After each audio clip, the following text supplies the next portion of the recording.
you haven't listened to the Monday episode, everybody, I'm joined by Adam now. Hello. This is the weekly episode dedicated to what's going on inside BuildWitt. I think going forward, I'm actually going to format these the same as our weekly debriefs. That is wins and lessons learned. Oh, yeah, I like that. So share what's going on within the business. Wins, losses, I would say. Mm-hmm. I don't think it always has to be wins. I've talked about some not great stuff happening within the company as we go. That's just the nature of business and the world. So talk about what's going on day to day, but then also talk lessons learned as I'm learning them. So this is number 67, and I titled this one, My All-Time Best Move in Business. And that's not, it is me being dramatic, but it's also serious because this is the all-time best move I've made in business.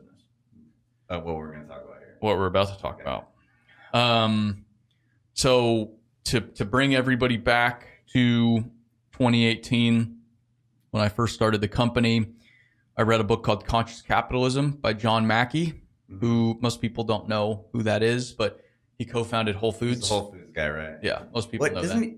Does he have something to do with Amazon now or something? So they sold to Amazon. Oh, that's what it was. Yeah. Okay. So the whole book is, the premise is that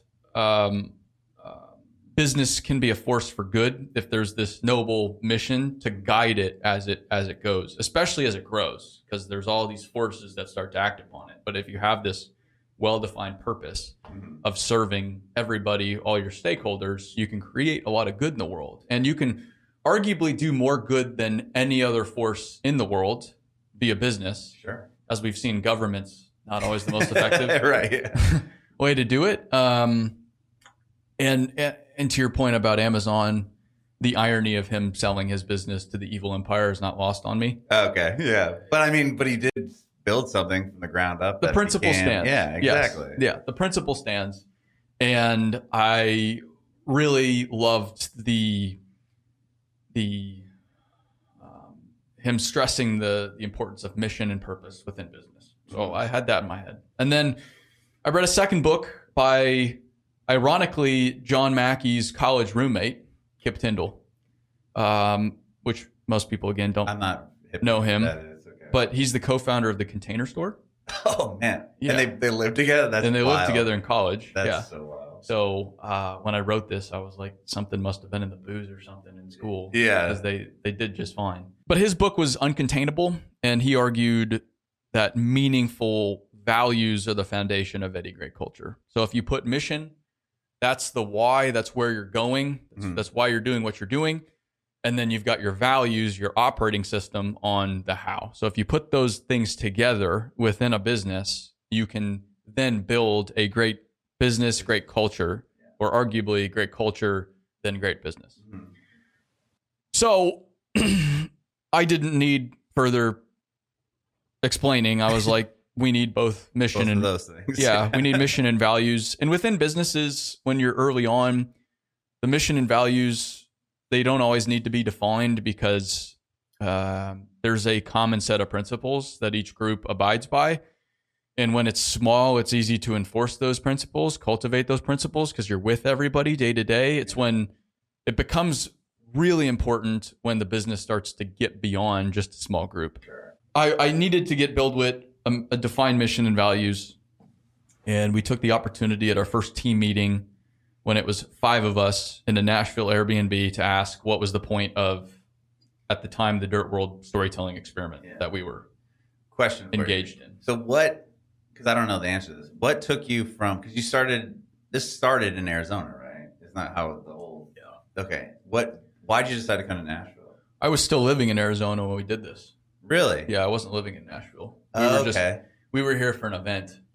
Oh. And so I rented a house for everybody. And so it just happened to be Nashville that everyone was at. It was just kind of a central place that people wanted to be at. I didn't know if there was another story behind that. There's no rationale. Okay. There's no. And I've tried to manufacture rationale to satisfy people's curiosity. There's no reason why. Dude, you were just here for an event, liked it enough to say, oh, well, let's start the company here. Yeah. Well, I started the company in Phoenix.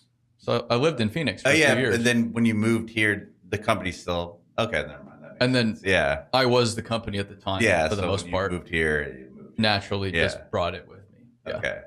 So we met and we decided we were making the dirt world a better place. And this was, and it still is, an imperfect mission, because it's not like putting a man on the moon. You can define, this is exactly what we're after. Everybody can visualize it. Putting a man on the moon, if it happened, is a really, really good mission, but it became perfect for us. And it was the foundation of BuildWitt for many years, and is still the foundation.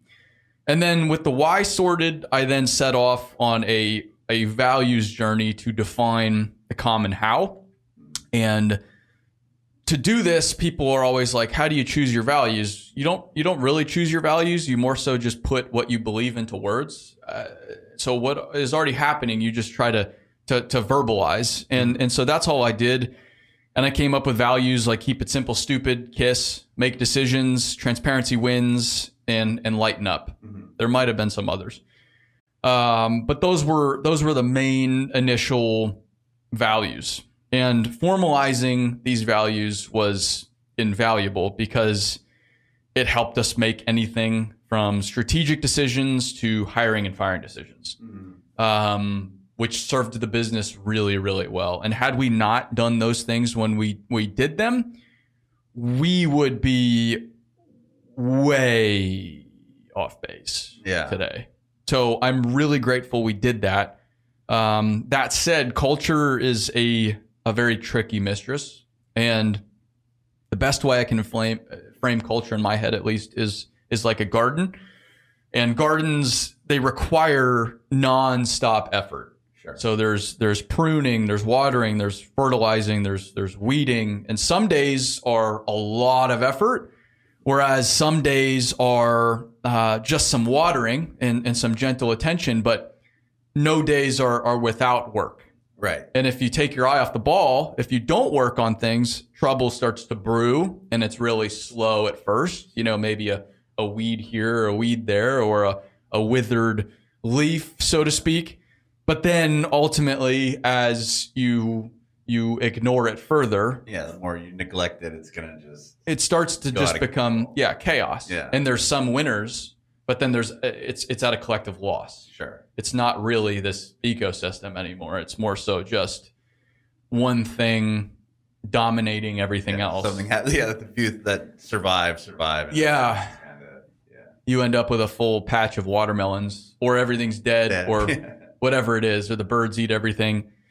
And that was the metaphor that was BuildWitt, I think, for a few years. And it wasn't like our garden wasn't completely ignored, but I wasn't as attentive as I needed to be over the past few years because of silly little things like cash flow, or selling part of the business, or building a new leadership event, helping to build a new leadership event. And it's not just on me, there's other leaders here, but it starts with me. I'm like the chief culture guy and story guy around here. And so if I take my foot off the pedal, things start to get a little weird. And it didn't go bad. It just wasn't as strong as it should be and as it needs to be for us to accomplish what we need to accomplish. Yeah. So fortunately, the proverbial train is back on the tracks. And at this point, it was only natural to revisit our mission and values. Our business has changed a lot. And so I feel like we needed to update things a little bit. And I think our cultural foundation is solid. We have a great team. Oh, yeah. But it is time to get back to pouring into it every day. So this was then my next challenge. And it was, I tried to revisit our mission and values myself over the past few years, and it never really stuck. Mm-hmm. And I felt like it was on me. But then I thought, well, wait a minute. Is it on me? Yeah, I mean.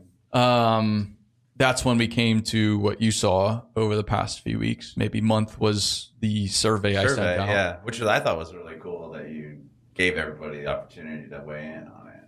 Well, once I thought of that, I was like, why don't I just make this a collaborative effort here and allow everybody to at least submit their feedback on what values they liked, what values they didn't feel strongly about, what values might be missing, what they thought our mission was, and then take all of that information and distill it into the latest results, the latest iteration. Yeah, which I rolled out last week. Yeah, which is a lot of them stayed, which I liked. Yeah, it was not a dramatic upgrade. No. It was an adjustment. It was some pruning that needed to happen in our garden. And then because everybody, I think, was part of the process, and I really did listen to everybody within the process, I think now hopefully there's a greater sense of ownership. Yeah. In our values. It's cool that, like I said, that you took everyone's feedback. You're like, yeah, tell me what you think of all these values, which ones you like, don't like, and then actually took that and changed some of the values. Yeah. I mean, we've got about 50 people now. So there's, and everybody's smart. Everybody understands what's going on here. Everybody, I think, understands where we need to go. So I don't think there was a single piece of feedback on there that was like, yeah, this is kind of dumb. They're just taking it. They're making a joke out of it. Yeah. It was really well done. That's good. That's awesome. So to summarize the outcome of this exercise, first we have mission. The feedback was, let's just get back to our roots. I think we're overcomplicating things here. So from a mission standpoint, it is making the dirt world a better place. Simple. Everybody already knows it. But what does that mean? People then said, well, we need to explain how we're doing that. And we're making the dirt world a better place, BuildWitt is, by building people, leaders, and companies through software, tools, storytelling, and community. So storytelling, what we do here, software. Do with the vlog, exactly, on the brand team.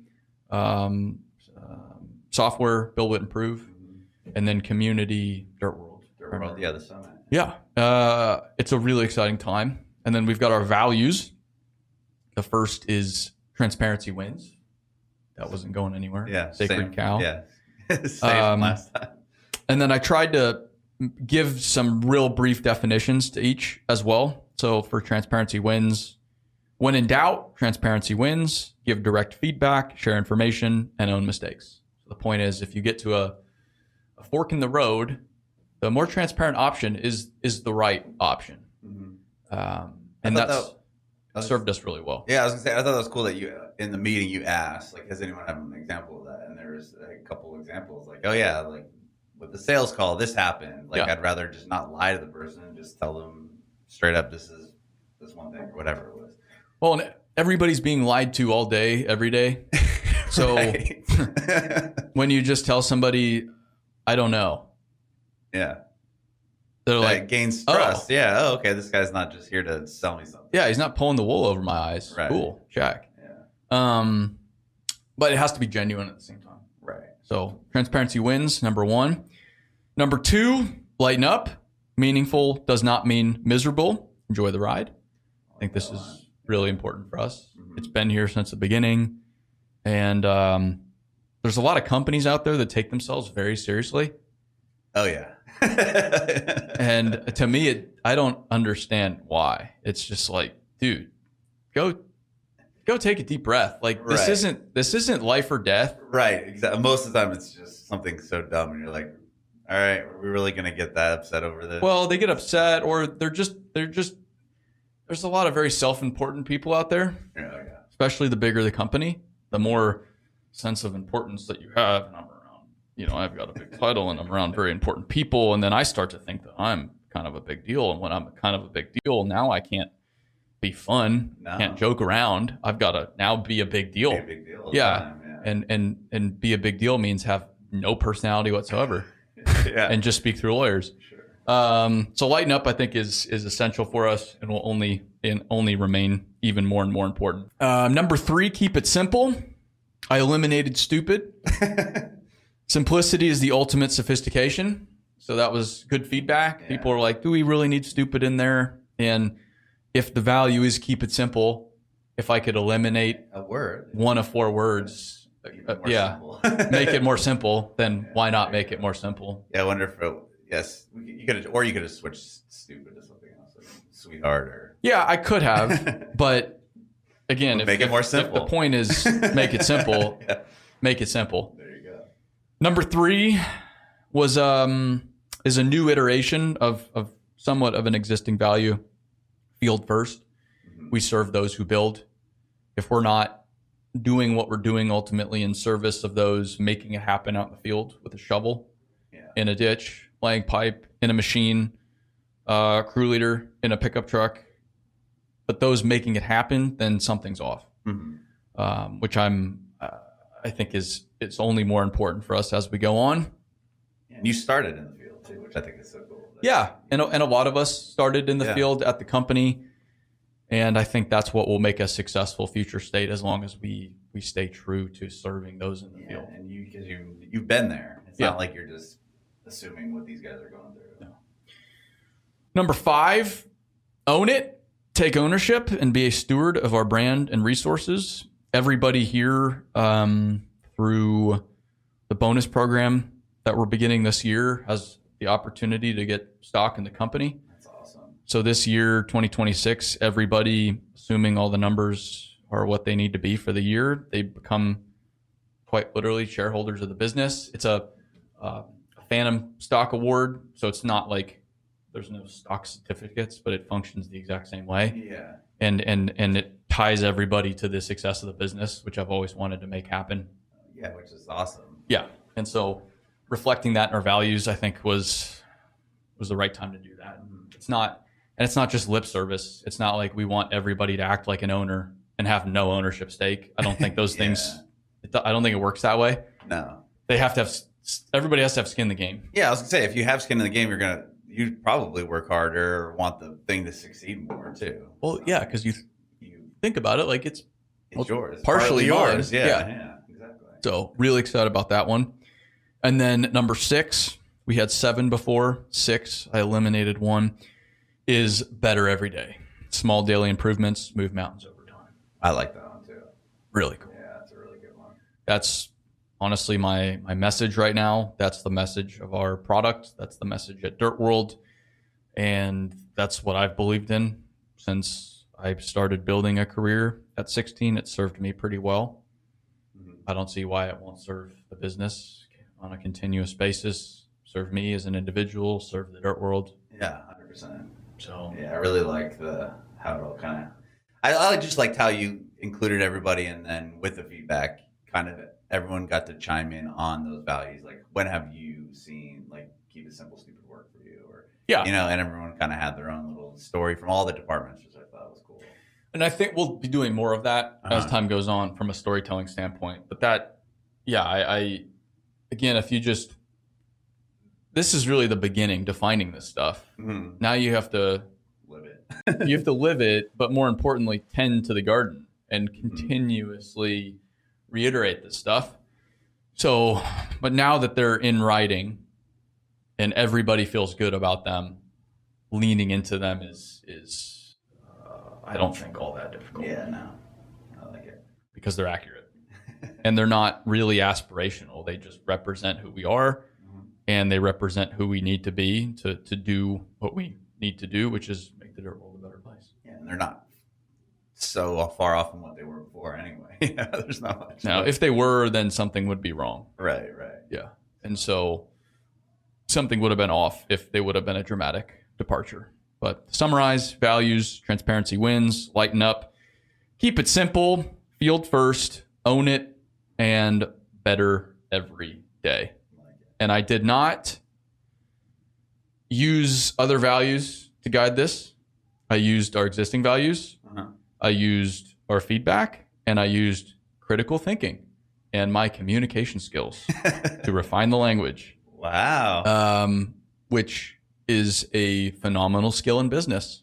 So this actually was not a very hard exercise once I had the feedback. But if I sat down to do it myself, I would not have come up with this result. Well, it's a good list. I like it. It's a phenomenal list. I could not be happier with it. So that's the best thing I've done in business is define mission and values and work mission and values into every single thing within the business. If you have not done that in your business or as an individual, you are missing out on a tremendous opportunity. And I could not imagine our business without either one of these things. We would be a boat without a rudder, which is you're just going in circles. Well, I think it's interesting that this is the topic because we got a question that's going to tie right into what you're saying. Excellent. Later. Well, go for it. Oh, you ready? Okay. So this came on YouTube from Trevor, and he's asking you about business. He said, "Hey, Aaron, my name is Trevor. I'm seeking your advice and maybe a conversation about me starting my own dirt work civil company. I'm almost 24 years old and have been doing civil substation work since I was 18. Started as a ground guy to an operator to a self-performing, self-sufficient foreman and general foreman. I'm confident in my experience in the ground up to completion, and I know enough guys that would come work for me and support getting the ball rolling. Now, there's obviously a lot of risks getting on bids, capital to back it up, location, work supply, demand, and always the problem of being a kid in everyone's eyes and lacking others' confidence in getting the job done. In your opinion, is it a good idea to go for broke and send it, or keep getting experience and wait for a better time?" So one, I've never started a Dirtworks company, and I can only respond to these questions from what I've seen. I've seen, though, a lot of people do it. People make them. A lot of people do it. Yeah. But I always, with that footnote in mind, I'm still commenting from the bleachers. One, I don't think a lot of people should be in business for themselves. I think it's a far better quality of life to go work for a great company. Okay. It's just a better quality of life. Yeah. And it's a more balanced life. It's definitely less stressful. It's less stressful. It allows you to spend more time outside of work, spend more time with family, building relationships, and doing other things. And I think a lot of people start a business thinking it's going to get them more freedom, but that's not how it works. It's less freedom. Yeah. I mean, I had my own company before working here, and you're working all the time. Yeah. You're doing is working. It's less freedom. It's more consuming. Is there potential for more upside financially? Absolutely. Sure. You might make more money, which then creates a different kind of freedom. But I know a lot of people in business, especially in construction, because the barrier to entry is low, that are fucking miserable. Even those that are quote unquote successful, that are making a ton of money, they're miserable. They're burnt out. It's not their thing. It's not their game. And they'd be much better off working and getting a leadership role within a great business, because it gives them the ability to make decisions. It gives them a sense of ownership. It allows them to have an upward mobility when it comes to income, but they're still within this team and infrastructure that also allows them to be a parent, for example. Right. There's more stability. Sure. Yeah, exactly. That said, if it is for you, you kind of know if it is or not. For me, the writing was on the wall. Yeah. It's just my thing. I don't know why. There's a lot of days where it's like, why is it my thing? I don't know, but it is my thing. There's never going to be a right time. Okay. And no one's going to believe in you until you do shit. So if you really think it's your game, go out and do it. Well, he's young, so he's asking, I think, because you're young, so he's asking you probably like, he says, always the problem of kind of being a kid in everyone else's eyes and lacking confidence in getting the job done. Do you ever feel like that? Like but you come in young, But this is the point. Like you're when you're 24, why should anybody have confidence in you? That's a great point. Why? Yeah. And I thought that too. It's like, I deserve confidence in me. It's like, no, that's not how it works. You earn it. Yeah. You earn it by doing things, delivering upon it. So You're going to earn it. You're going to rent a skid steer. You're going to go do a driveway project or somebody's backyard on the weekend that you found on Facebook Marketplace because you probably just underbid the hell out of everybody else because you don't know what you're doing. To get a job. Yeah. You might make money, you might not, but you'll learn. And if you dedicate yourself to doing the job, and if you really are good, you'll do it really, really well. And then you'll earn a little bit of confidence. And well, I've done one project and now I have pictures of this project that I can show to others. And if the customer's happy, they're going to go talk to other people about it. And then Now I have a little bit of confidence in my ability to execute without this company behind me. And then you just build upon that. And as you do project after project after project, now you need a little help. And now you're not selling nothing to somebody. Listen, I've done these projects. I'm willing to get after it too. And somebody's going to come along, and if you pay them money, they're going to work for you. And if you keep your word to that individual, they're going to start to believe in you.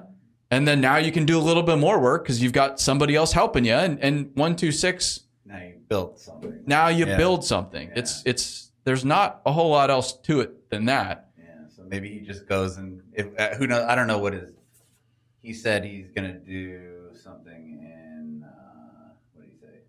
A dirt work civil, like his own civil company. So maybe he just does a couple jobs or something. What do you think you should do? Should you try that? I don't know. People ask me this all the time. I'm just like, I'm just like, one, I've never done this. 2, why? Why do you want an earthworks company? Why? Yeah. Like, give me a good reason, or else don't do it. 3, everybody's like, how do I start? I'm like, I don't know, man. Figure it out. Like that's business. You just figure it out. Yeah. Everybody running $1 billion company that started it for nothing, they started it with just one job. Yeah. There you go. One machine, a rented machine. Like, and you can do it without, you can go play around with it without leaving your job. You don't have to go full send. Yeah, that's what I was wondering. Like, he could probably continue working his other job, and then, like you said, I don't know what he's going to do. Makes a guy's driveway on a weekend. Like on a Saturday, on a Sunday, on evenings. Yes. And then, if you're probably going to be doing it Saturdays and Sundays, working weekends to make it work in the beginning. And if you don't like working weekends, don't start a company. You're not going to be. Yeah, weekends are not off when you own it. No. I was in the office yesterday, Sunday. I was in the office Saturday. Yeah. Like, that's the game. That's the game. And if you're serious about it, that's the game. Yeah. And I don't say that in like a braggadocious way. It's just the game. Truth. Yeah. Yes. Yeah. And there are pros and cons to this game, but everybody, I think, has the obligation to become all that they can become. And sometimes it requires you to go build a company to become all that you can become. And if that's your thing, though, it requires a lot. Yeah. And I'm grateful to be around a lot of the people that have done just this. Again, they started out on Facebook Marketplace with a skid steer rented from Home Depot that anybody can go do. It's crazy. At 24, you can't rent a car, but you can go rent That's funny. I didn't know a 20-ton excavator from United Rentals. Yeah, it's amazing. That's hilarious. And then worst case scenario, you get into it, you try it, and you're just like, it's not for me. Mm-hmm. Cool. That's great. Like that's what you should do in your 20s. Yeah. You should not go build a career. You should figure out what is for and what is not for you. Yeah. If you can do that in your 20s and then in your 30s go double down on what you've learned, like, listen, this is my thing, you're going to fucking lap everybody. Because everybody either fucks around in their 20s and doesn't go through that iterative process, or they're so fixated on some career path for whatever reason. Maybe it's their parents put them on it. Maybe it's that school put them on it because they got this fancy degree and now they're shackled to it, whether it's out of pride or it's out of debt or whatever it is, or they go start climbing this corporate ladder and, well, it's just, the next rung, this and that, and they get the golden handcuffs on them, or they fall for the loyalty trap that is like, we really value you, Timmy. That's a good one. You're not just a number here. Yeah. Well, I'm not just a number, and if I leave, they're going to be in trouble. It's like, no, they don't give a fuck about you. Yeah, they'll be just fine. Yeah. You're not there tomorrow. They don't care. And so you can't go serve others in your 20s. You have to be selfish. And I think you have an obligation to go try a bunch of shit and experiment. And I think that's what people misunderstand. They think you just...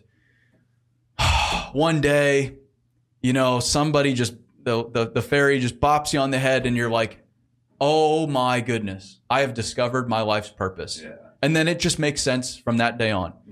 It's not how it works. That's a load of bullshit. Yeah. It's not how the world works. It's an iterative process. You discover it by doing. And so If you are not stoked about where you're at right now, go try some other stuff. You can try some other stuff on the side.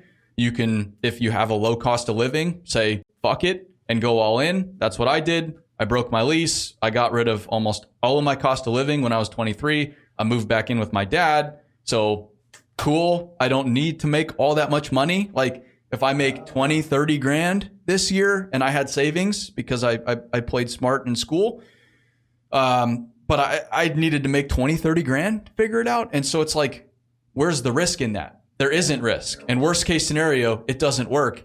Every construction company is hiring right now. Yeah, then you could just go get do what you're going to So if you have a pulse and a brain, you can go get a job right now. Seriously, you can. And that's you should leverage that because that's not the state of affairs all the time. No. That's not just the natural condition of the economy. It's crazy right now.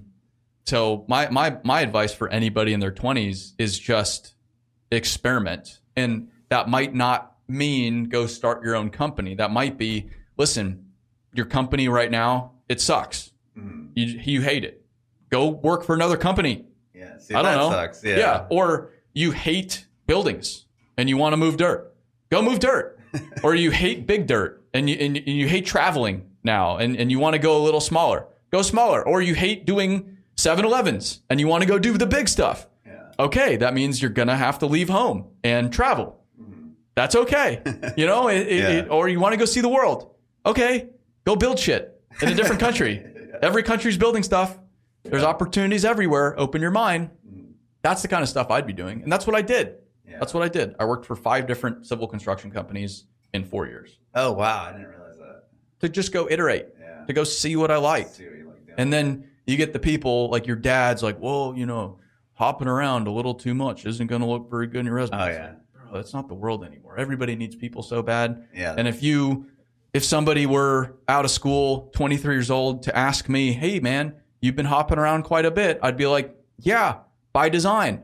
I wanted to go see the world. Yeah. Figure out what I want to do. Is that a problem? Yeah. Sue me. Like, no one's going to hold that against you if you have a legitimate reason for it, rather than like, well, at this job, my boss sucked. Right. And then at this job, my boss sucked again. Yeah. And if everything is everybody else's fault, then I'm going to be like, yeah, this isn't somebody I'm going to hire. You're the only one that's been in all of these situations. Yeah, wait a minute. It's like me and women.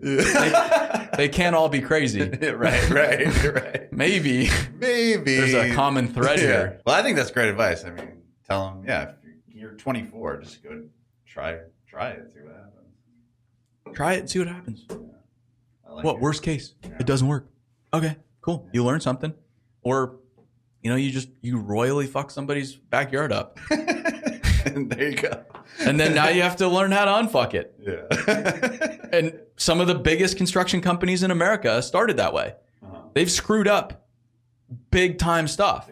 And they've just said, well, now we're in it now. Mm-hmm. We better just figure it out. They figured it out. And as a result, like I tell a story in my speaking right now. It's in the late 30s, the Army needed to go build barracks for Fort Lewis, Washington, 50,000 troops. They were ramping up for the war. They knew they were going to get sucked in. So they knew they were going to go to war. They knew they needed more troops. They knew they needed barracks to house the troops and to train the troops. So they put this out to bid. This small construction company, about a 200-person construction company at the time out of Nebraska, put their number on it. $7.5 million, the biggest contract they'd ever won in company history. They were crawling out of the Depression, so they needed anything and everything. And they get there to Washington, and the Army says it's already the biggest job they've ever put their name on. In 90 days, they needed to build 750 barracks. Oh, man. And the Army says, hey, so by the way, we actually need 1,500 barracks, and it's going to be the same unit price. So the bid is just going to go up by 2 times, but no more than that. And we're not changing the schedule. It still needs to happen in 90 days. Oh, my gosh. Yeah. And so Peter Kiewit, that was the company, Peter Kiewit could have been like, well, it's just too hard. Oh, no. Right. And walked off and just left. Or, which is what he did, said, well, it's just a big job is a bunch of small jobs put together. So let's figure this out. Mm-hmm. They ramped up from 200 people to 10,000 people. Oh my gosh. They kicked the shit out of it. And then they went on to go do $500 million of work throughout the wartime years, which then set them up to become one of the biggest civil contractors in the world. Wow. That's how it works. That's wild. Yeah. That's how it works. Yeah, they could have just put their hands up and been like, give it to the next bid. Easily. Yeah. We can't do that. Yeah. That's too hard. Much, yeah. I don't know how to do that. Yeah. Did he know how to do that? He had no idea, but You figured it out. you figure it out. Yeah, that's wild. That's how it works. Oh, Everybody's like, how do I bid a job? Figure it out. Mm-hmm. I don't know, man. So do you need a machine? I need a skid steer. Okay. How much does a skid steer cost? And what else do you need? You need fuel. So how many hours? What's the fuel burn? How many hours are you going to put on the machine? You just back into it. And then it's going to be wildly wrong. Yeah. Nothing you do is going to be right. Yeah. You compare it to how you actually did it.